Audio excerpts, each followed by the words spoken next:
কাপ্তাই আছে, রাজস্থলী আছে, বান্দরবন জেলার আপনার রোয়াংছড়ি, রোমা, থানসি উপজেলাগুলো আছে, ওইদিকে টেকনাফ আছে, কক্সবাজার আছে। তো এই অঞ্চলকে অস্থিতিশীল করার জন্য যারা বিদেশি মদত পুষ্ট হয়ে ভারী অস্ত্র নিয়ে সশস্ত্র সন্ত্রাসী কার্যক্রম চালিয়ে যাচ্ছে এবং সর্বোপরি দেশ রক্ষা বাহিনীকে যারা গুলি করে হত্যা করছে। গত 1 বছরে বান্দরবন জেলায় 8 জন সেনা সদস্যকে গুলি করে হত্যা করা হয়েছে। 14টা পুলিশের অস্ত্র লুট করেছে। দিন দুপুরে থানসি উপজেলা, রোমা উপজেলায় ব্যাংক ডাকাতি হয়েছে। তারা দিন দুপুরে করেছে, ঘোষণা দিয়ে করেছে। এই সমস্ত অপরাধ যারা করে এটা ফৌজদারি অপরাধ। এই অপরাধীদের তো বিচার আমরা সবাই চাই।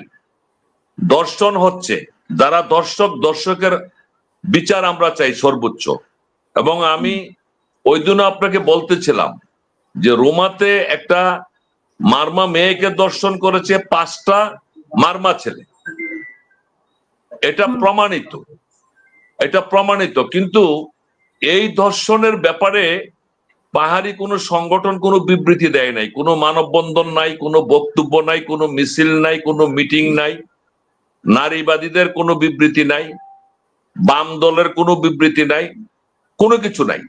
বাট আমরা কিন্তু পার্বত্য চট্টগ্রাম ছাত্র পরিষদ, পার্বত্য চট্টগ্রাম যুব পরিষদ, পার্বত্য চট্টগ্রাম নাগরিক পরিষদ, আমরা জেলা সদরে বিশাল বিক্ষোভ করেছি, মানববন্ধন করেছি এবং দর্শকের বিচার আমরা চেয়েছি। মামলা নেওয়ার জন্য বলেছি, জেলা প্রশাসকের অফিস ঘেরাও করব বলেছি। তারপরেই কিন্তু 3 জন মারমা ছেলে এই ধর্ষণের দায়ে তারা গ্রেপ্তার হয়েছে এবং সেখানে একজন হেডম্যান, এত বড় একটা ধর্ষণের ঘটনা আলোচিত, মাত্র 50,000 টাকা দিয়ে এটা মীমাংসা করেছিল। এটারও আমরা প্রতিবাদ করেছি। বাট এই কথাটা এই কারণে বললাম, দর্শক যে হবে হোক, সে পাহাড়ি হোক, বাঙালি হোক, বাংলাদেশি হোক, মুসলিম হোক, হিন্দু হোক, আমরা সর্বোচ্চ বিচার চাই। তো যখন তারা তাদের স্বজাতি কর্তৃক স্বজাতি মেয়েরা ধর্ষিত হয় তখন কিন্তু কোনো কথা বলে না। আর খাগড়াছড়ির যে দর্শনের নাটকটা হলো, এটা নাটক বলছি এই কারণে, এটা কিন্তু আপনার ডাক্তারি পরীক্ষায় দর্শনের কোনো আলামত কিন্তু পাওয়া যায়নি এবং ডক্টরও ছিল উপজাতি ডক্টর।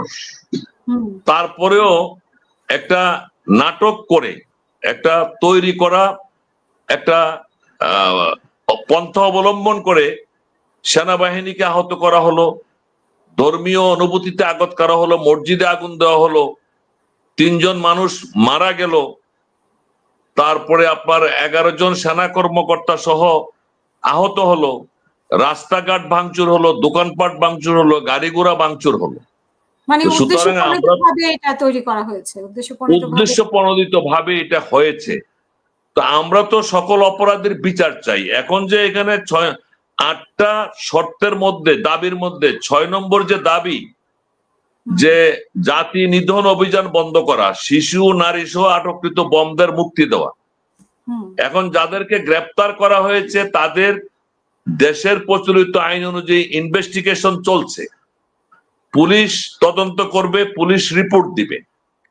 পুলিশের চূড়ান্ত রিপোর্টে যদি কেউ অপরাধের সাথে জড়িত না থাকে তাহলে অবশ্যই আদালত থেকে সে মুক্তি পাবে, অনেকে পেয়েছেও। আর যারা অপরাধী হিসেবে চিহ্নিত হবে, প্রমাণিত হবে, তাদেরকে তো অবশ্যই শাস্তির আওতায় আনতে হবে, নতুবা অপরাধীরা আরো অনেক বেশি উৎসাহিত হবে, আরো অনেক বেশি অপরাধ করবে।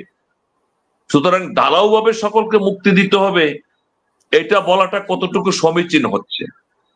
নাম্বার 2, আপনার যেটা বলা হচ্ছে যে বম উপজাতি, আপনি দেখেন বাংলাদেশ সেনাবাহিনী, এখানে 14টা উপজাতি সম্প্রদায় রয়েছে, বাঙালিরা রয়েছে।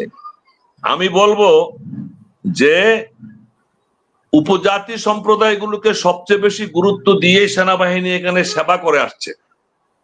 আপনার উপজাতি সম্প্রদায় কেউ যদি আহত হয়, কেউ যদি অসুস্থ হয়, সেনাবাহিনী তাদেরকে দুর্গম এলাকা থেকে রেস্কিউ করে এনে উন্নত চিকিৎসার জন্য চট্টগ্রামে পাঠায়, মেডিকেলে পাঠায়, CMS এ পাঠায়। কিছুদিন আগে দুর্গম এলাকায় থানসির আপনার পাহাড়ি বন্য ভাল্লুক একটা পাহাড়িকে কামড়িয়েছে, আহত করেছে। সেখানে হেলিকপ্টার দিয়ে সেনাবাহিনী তাকে রেস্কিউ করে চট্টগ্রাম মেডিকেলে এবং চট্টগ্রাম সিএমএস হসপিটালে চিকিৎসা দিয়েছে। সেনাবাহিনী এই কাজটা করে, তাদের অসুস্থ রোগীদেরকে চিকিৎসা। এর আগের পর্বে আপনি দেখেছেন তো, আমাদের সাথে কয়েকজন সেনাবাহিনীর লোক ছিল, বা সেনাবাহিনী তো সুরক্ষা দিচ্ছে সেখানে, কিন্তু হঠাৎ করে কেন সুরক্ষা দিচ্ছে।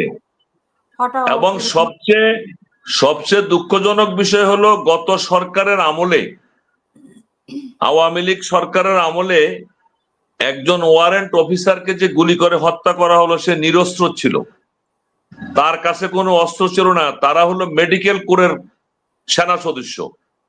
তারা বঙ্গবন্ধুর জন্মশত বার্ষিকী উপলক্ষে আপনার বিনামূল্যে ঔষধ দিতে গিয়েছিল পাহাড়ি এলাকায়।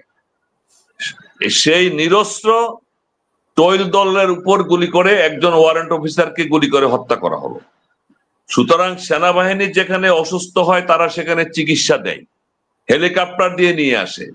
যেখানে খাদ্য অভাব দেখা দেয়, পার্বত্য এলাকায় মাঝে মধ্যে খাদ্য সংকট দেখা দেয়, অনেক সময় অতি বন্যা অতি খরার কারণে ফসল উৎপাদন হয় না, সেখানে হেলিকপ্টার দিয়ে আপনার বান্দরবন থেকে চট্টগ্রাম থেকে চাল, ডাল, তেল, চিনি, চা পাতা ইত্যাদি সেনাবাহিনী কাঁধে করে পাহাড়, জিরি, ঝর্ণা আপনার অতিক্রম করে দুর্গম পথ পাড়ি দিয়ে সেনাবাহিনী সেই খাবার তাদের ঘরে ঘরে পৌঁছে দেয়। এটা রেকর্ড আছে এরকম। এবং যারা লেখাপড়া করতে গিয়ে টাকা পয়সার অভাবে লেখাপড়া করতে পারে না, উচ্চ শিক্ষা গ্রহণ করতে পারে না, তাদের ছেলে মেয়েদেরকে বৃত্তি দেওয়া হচ্ছে, বই কিনে দেওয়া হচ্ছে, ড্রেস দেওয়া হচ্ছে, টাকা পয়সা দেওয়া হচ্ছে, সবকিছু করা হচ্ছে। এবং তাদের উৎপাদন চাষাবাদ করার জন্য সেনাবাহিনী সেখানে প্রণোদনা দিচ্ছে, টাকা দিচ্ছে, পয়সা দিচ্ছে, সার দিচ্ছে, বীজ দিচ্ছে, গাছের চারা দিচ্ছে ইত্যাদি। সেনাবাহিনী প্রত্যেকটা সম্প্রদায়ের জন্য এইভাবে সেবা দিয়ে যাচ্ছে। পাশাপাশি দেশের সুরক্ষা, শান্তি এবং নিরাপত্তার কাজটা করে যাচ্ছে। সেখানে এসে সেনাবাহিনী আপনার খুন হচ্ছে। আমি অনেকবার বলেছি, আজকে আবার বলি, আই রিপিট, এই পর্যন্ত 1000-এর উপর সেনা সদস্য পার্বত্য চট্টগ্রামে অবৈধ সন্ত্রাসীদের কর্তৃক গুলিতে নিহত হয়েছে, শহীদ হয়েছে।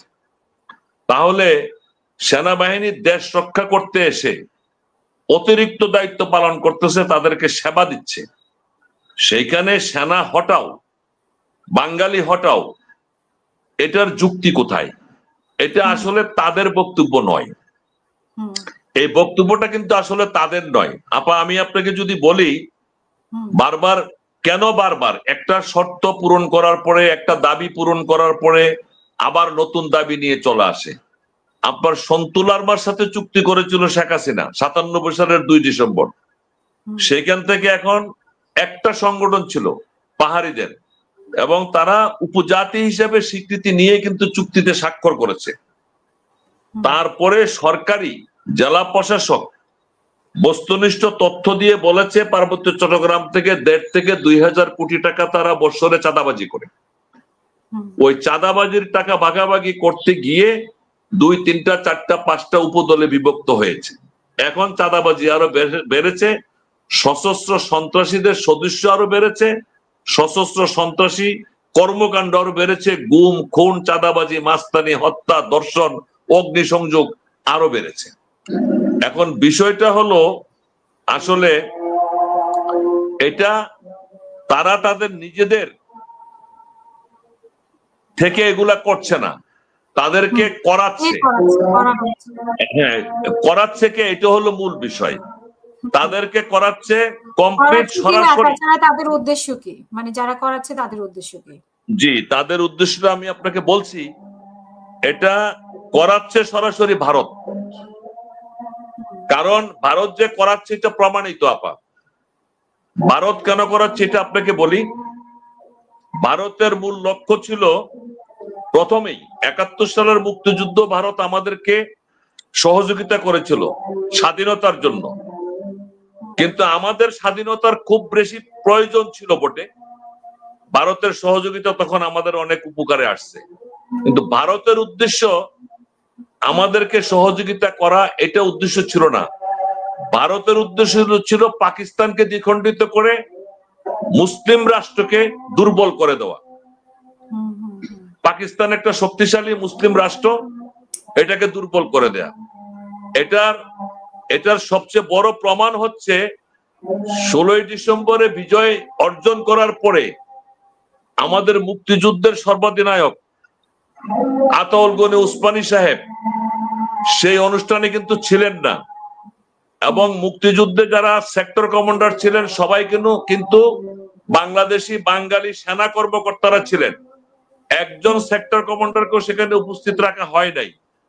এখানে ভারতের সেনাবাহিনীর প্রধান, এই পূর্বাঞ্চলের যিনি কমান্ডে ছিলেন তিনি, আর পাকিস্তানের সেনা প্রধানের মাধ্যমে সেই সারেন্ডার আত্মসমর্পণের দলিল স্বাক্ষরিত হয়েছে।